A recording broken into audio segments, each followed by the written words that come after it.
Buenos días a todos, contentísimo de que estén con nosotros. Soy el pastor Jay, con mi esposa aquí maravillosa que acaba de estar con nosotros.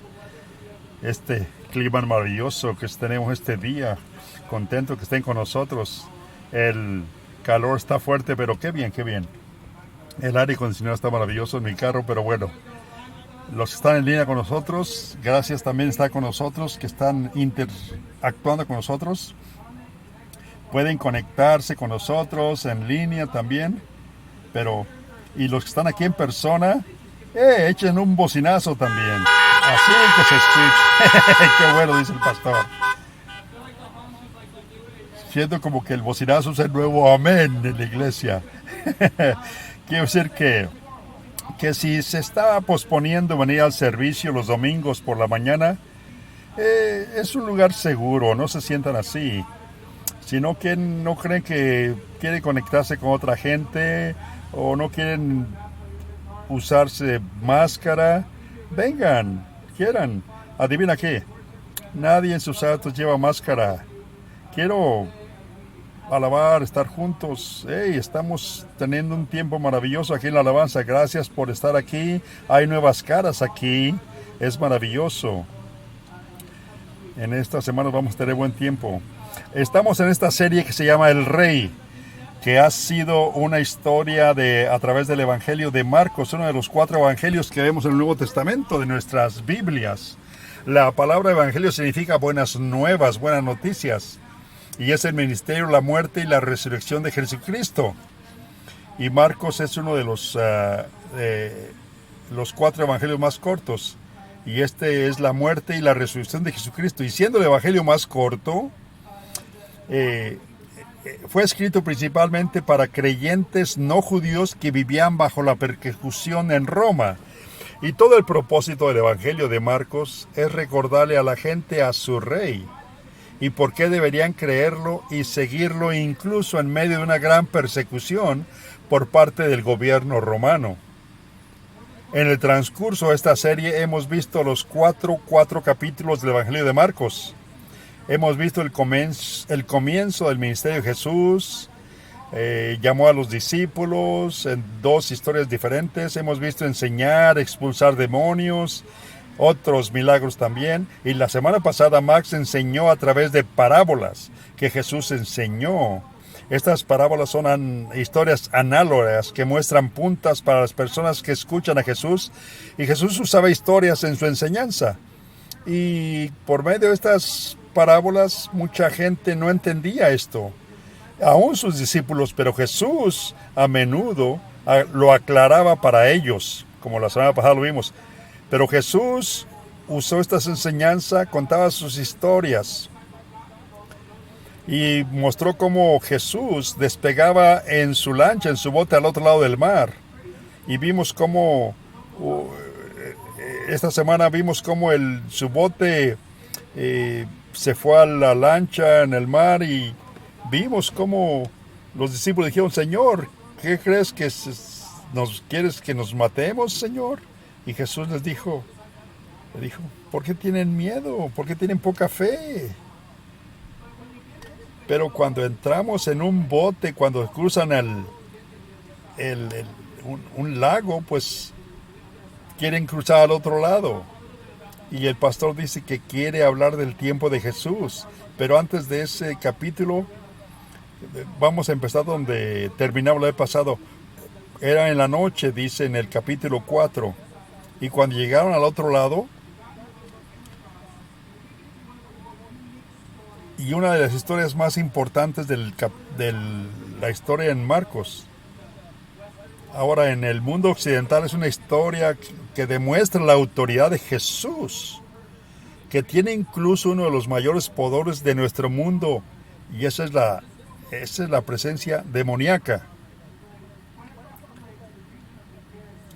Fueron a la región de los Gadaneros. Cuando Jesús salió de la lancha, un hombre con un espíritu impuro que salía y vivía en las tumbas.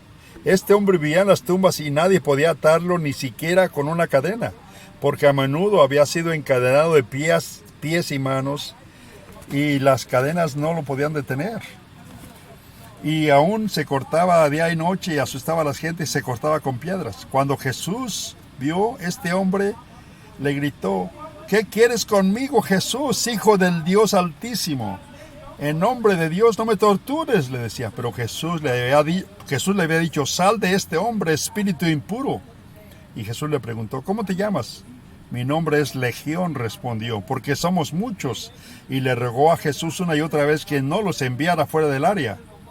Una gran manada de cerdos se alimentaba en la ladera cercana, y los demonios le rogaron a Jesús: envíanos entre los cerdos, permítenos entrar en ellos. Les dio permiso, y estos espíritus entraron a los cerdos, y eran como 2000. Y estos cerdos se fueron a una empinada y se ahogaron. Ahora, ¿se imaginan, estando en persona y viendo este suceso, este evento? ¿Te imaginas ser Pedro o Juan y solo ver que esto suceda y dijeron: ¡wow! ¿Qué está pasando aquí? En otros evangelios, esta es probablemente una de las posesiones más poderosas que jamás hayan visto. Y estaban viendo esto ocurrir entre sus ojos. No habían visto, no era lo más poderoso. El hombre dice: soy legión porque somos muchos, dijo. Este hombre soltero era un demonio poseído por tantos demonios que cuando Jesús los expulsó, 2000 cerdos fueron llenos por estos espíritus demoníacos y se precipitaron al lago y se ahogaron. 2000 cerdos, 2000 puerquitos. Pero ven la autoridad. El hombre demonizado corrió y cayó de rodillas delante de Jesús. Él grita: en nombre de Dios, no me torture. Este hombre que había sido poseído y había estado aterrorizando a la gente, nadie estaba lo suficientemente fuerte como para someterlo, y sin embargo Jesús dice: sal. Y escucharon los demonios. Es lo que pasó después. Los que cuidaban los cerdos huyeron e informaron en la ciudad, y la gente salió a ver qué había sucedido. Cuando llegaron a Jesús y vieron al hombre que había sido poseído por la legión de demonios, ya sano, ya en juicio, tenía miedo lo que vieron, le contaron a la gente lo que había sucedido. Esto lo vemos en Marcos 5, del 14 al 17, y también contaron la historia de los cerdos. Entonces la gente comenzó a suplicarle a Jesús que abandonara. Ahora, ¿por qué le suplicaron a Jesús que se fuera? O sea, ¿por qué? No tiene sentido esto. En todos lugares vimos que cuando Jesús veían que hacía esta cosa, Jesús lo seguía, pero en esta Jesús le decían que se fuera. Esta región de los ganaderos, esta región gadaneros, era una región, no era judía, porque los judíos no son de los cerdos.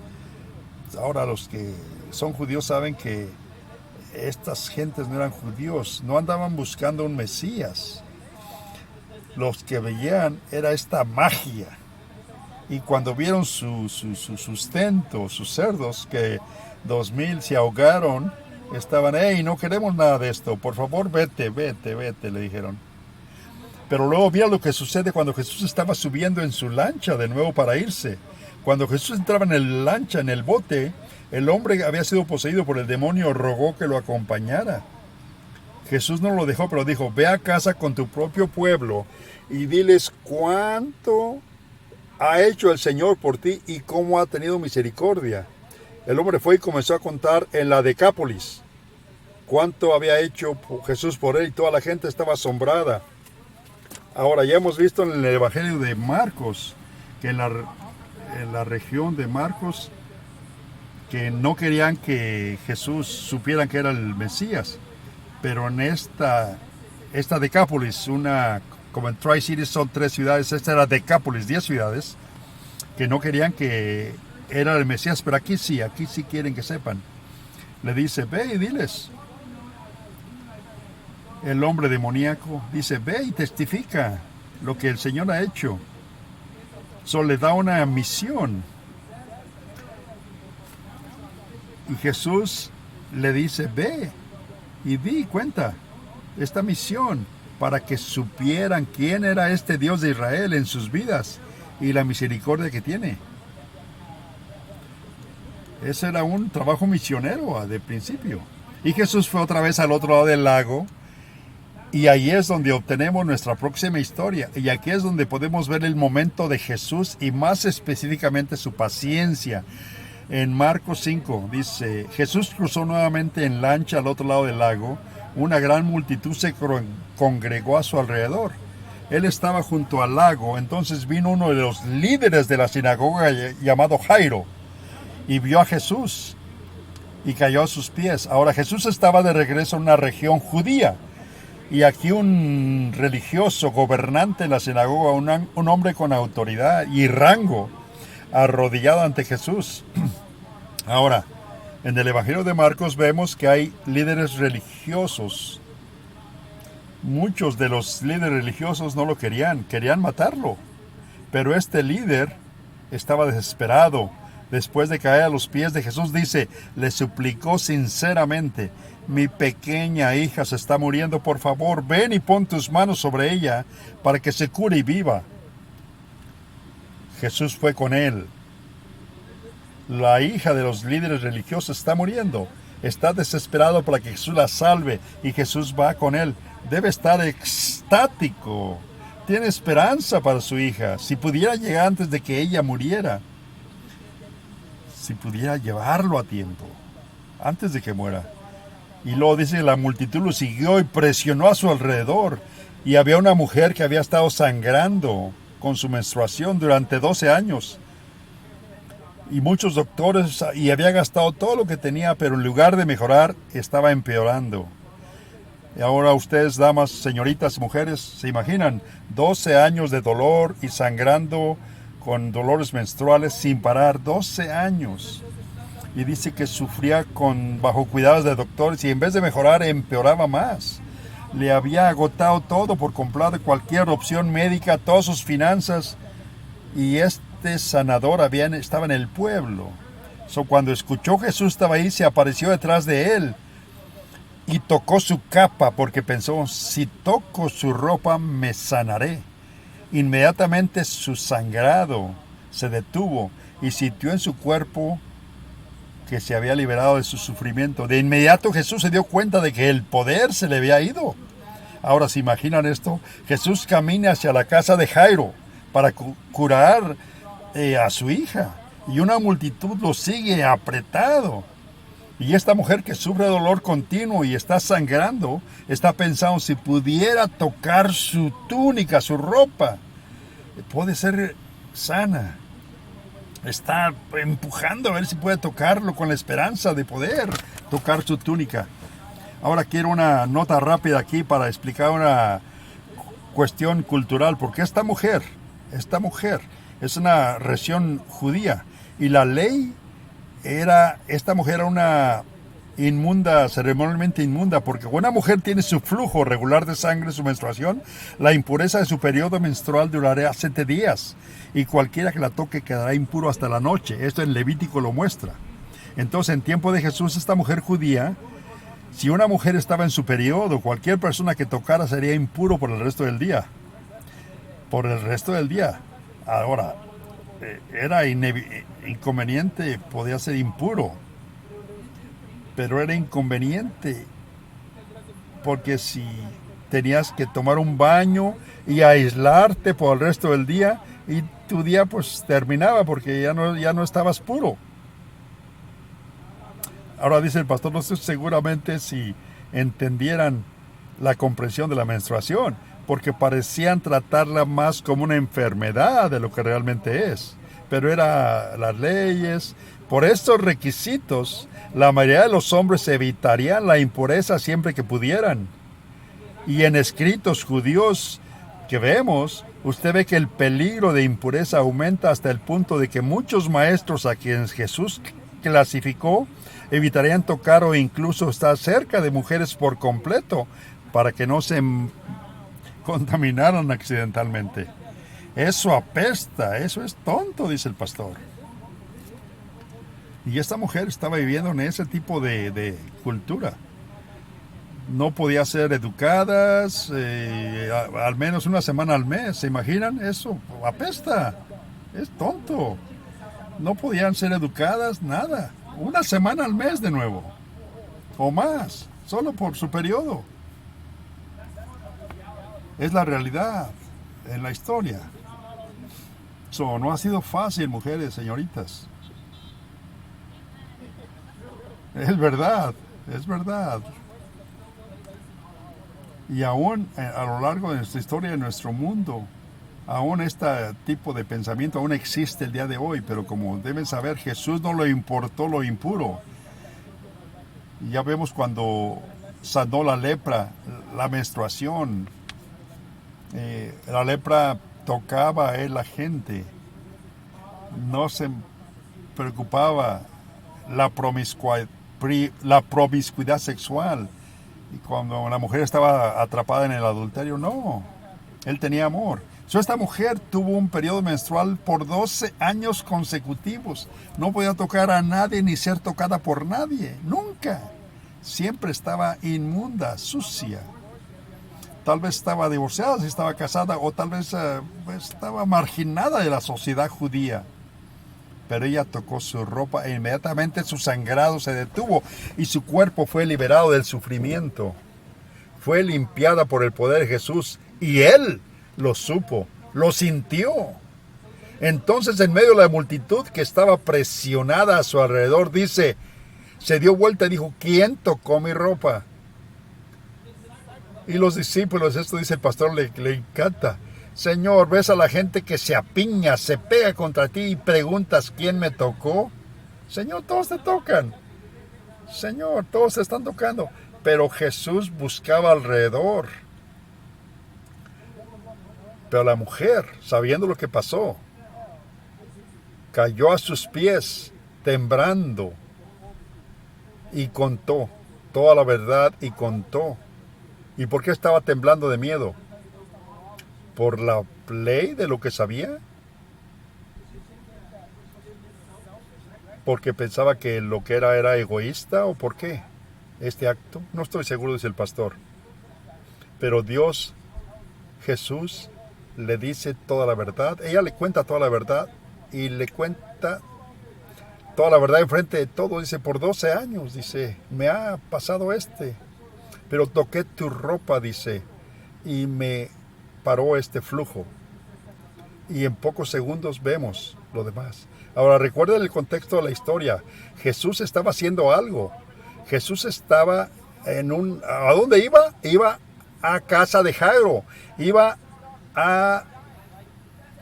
Porque estaba muriendo la hija. Porque el padre Jairo estaba suplicándole que fuera a sanar a su hija. Jesús estaba en una pausa en este momento y tomó su tiempo para escuchar la verdad de esta mujer que había sido sanada en este tiempo. ¿Se imaginan la ansiedad que Jairo pudo haber tenido mientras estaba allí esperando? Imagínense la irritación de que querían llevar a la gente a través de esta multitud para llevar a sanar a la hija de Jairo. Pero Jesús no. Él toma su tiempo y paciencia, una compostura tremenda. Y él estaba tomando la atención de esta mujer y no de la niña que estaba Y Jairo y los discípulos estaban pensando que no entiende la situación, apúrate porque la niña está necesitándote, vamos. Pero Jesús no lo puede apurar nadie. Estaba escuchando la historia y le estaba diciendo a esta mujer que por su fe, ella era sana. Y mientras Jesús hablaba, una gente vino y le dijo: tu hija ya está muerta, le dijo. ¿Por qué te preocupas? Ya está muerta. Imagínense lo que Jairo pasó. Y en ese momento, se imaginan, no pudo hacer nada. No pudo hacer nada. Es demasiado tarde. Pero Jesús, ¿qué le dice?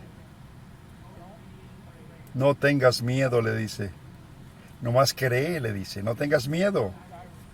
Jesús le dice a Jairo: confíame, tenme paciencia, no hay necesidad de preocuparte o apurarte. Y tal vez Jairo dijo, ya está muerta, no, está muerta, no está dormida, ya está tarde. Pero Jesús, el tiempo de Jesús es diferente al nuestro. Y su gracia está en su tiempo, no en nuestro tiempo. Y esa realidad probablemente nos sentimos. Y Jairo, tenemos que entender que nosotros no entendemos que Jesús está en control y nosotros no estamos en control. En este todo tenemos que reconocer lo que pasó por esta tardanza. Esto es lo que pasó. Pasó mucho más de lo que pasó. La mujer quería ser sanada por tocar su ropa. Y Jairo vino, pero ambos consiguieron mucho más.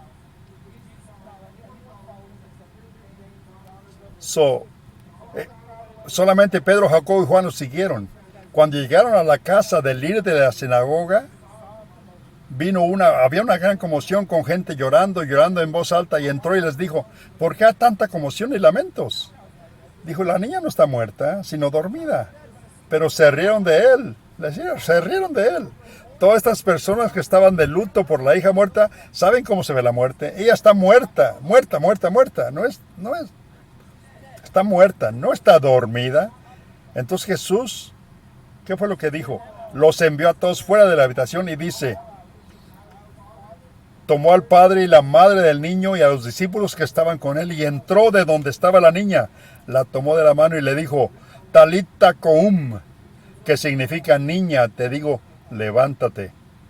Inmediatamente la niña se puso de pie y comenzó a caminar. Tenía 12 años. Ante esto se quedaron completamente asombrados. Jairo vino en busca de una cura y en cambio consiguió una resurrección.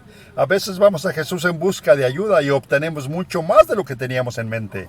Pero también a veces vamos a Jesús con una idea de lo que tenemos que dar. Y Él nos pide aún más. Jairo era un líder religioso de la sinagoga.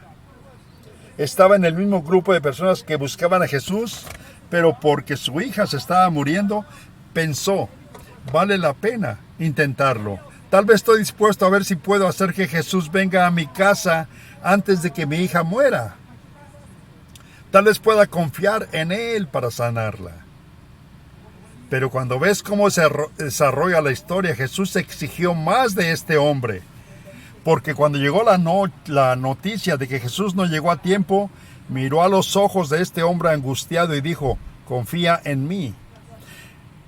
Es posible que haya confiado en mí para sanar, pero aún confía en mí. Incluso, esa es una confianza de fe. ¿Cómo puedo confiar si ya está muerta? Y para la mujer, ya vino a Jesús en busca de una curación, y es probable que se escape sin que se dé a conocer. Pero Jesús en cambio la llama y la trajo su historia a la vanguardia, a que todo el mundo la viera, frente a la multitud que estaba presionando contra él.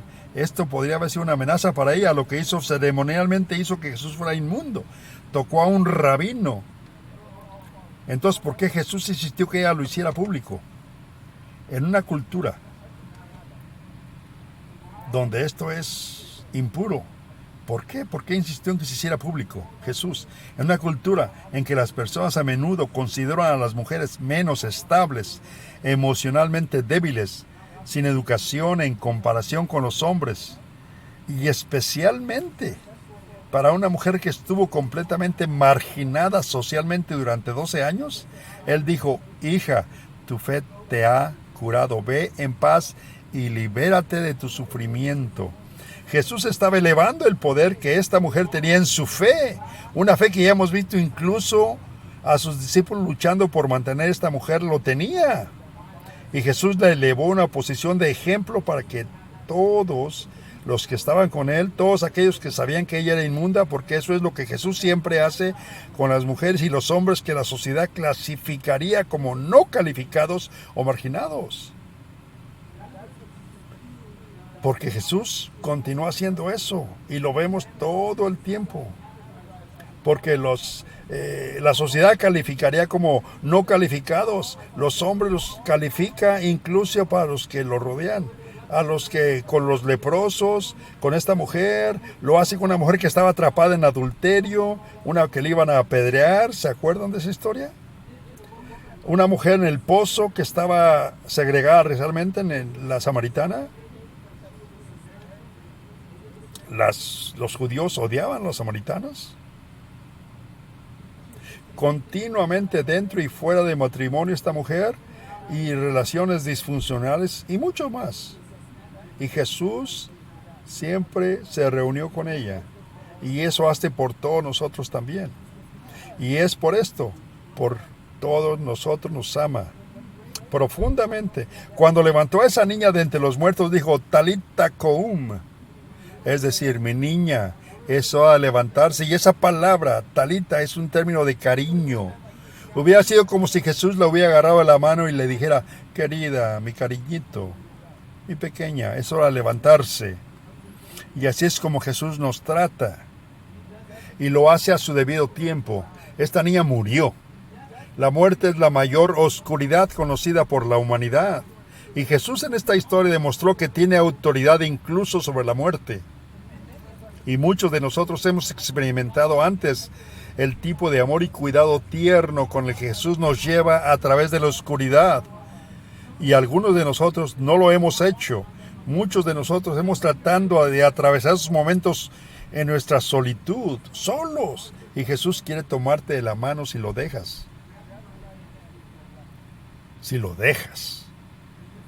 Porque incluso en medio de lo que todos estamos pasando en este momento, incluso en medio de nuestra espera de que Él haga algo, puede ser la pandemia, justicia social, provisión política, podemos ser pacientes con nuestro Dios y confiar en que Él nos guiará a través de Él. Confía en Él y lo hará con su amor y misericordia, porque siempre lo hace y sabe lo que está haciendo, aunque no sepamos nosotros, porque la realidad, confiar en Él, porque tú tienes un Rey que nos está buscando. Hay que ser pacientes y esperar en el Señor. Oremos juntos. Señor Jesús, te damos gracias. Continuamente, Señor, la historia que estamos viendo, Señor. El amor que tienes, Señor, por todo lo que haces diferente, Señor. En la forma en que tú estás viendo, Señor. Señor, todo lo que haces, Señor. Te damos gracias, Señor, lo que haces en la vida, Señor. Todo lo que tú haces, Señor. Todo lo que tú haces, Señor. Todo lo que haces, Señor.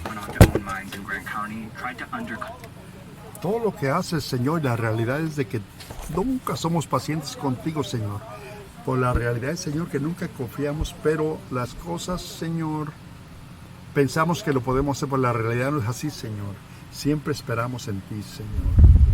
Necesitamos, Señor, esperar en ti siempre. Señor, guíanos. Recuérdanos que la paciencia que tenemos que tener, Señor. Y anímanos con ese conocimiento, Señor, de que tú puedes traer. Es mejor de lo que podemos imaginarnos. Si estás aquí y estás escuchándonos o estás en línea o aquí en persona y no estás caminando con el Señor y no has confiado en Él, no has puesto tu confianza en Él porque está haciendo cosas por ti solo, lo más importante y la mejor decisión y más importante es seguir a Jesús. Cambia todo, cambia tu eternidad, cambia tu presente también. Si estás aquí y quieres tomar esa decisión,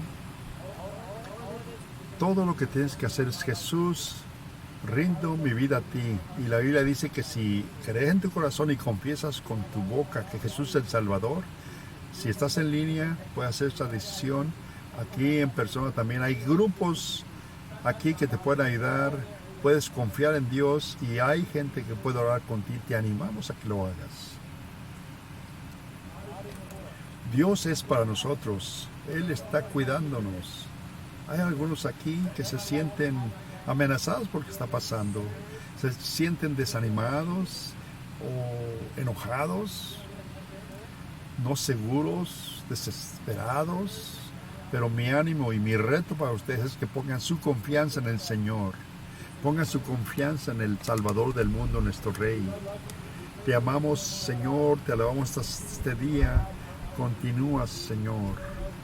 Sabemos, Señor, que tú tienes lo mejor para nosotros y ponemos toda nuestra confianza en ti. Amén, amén.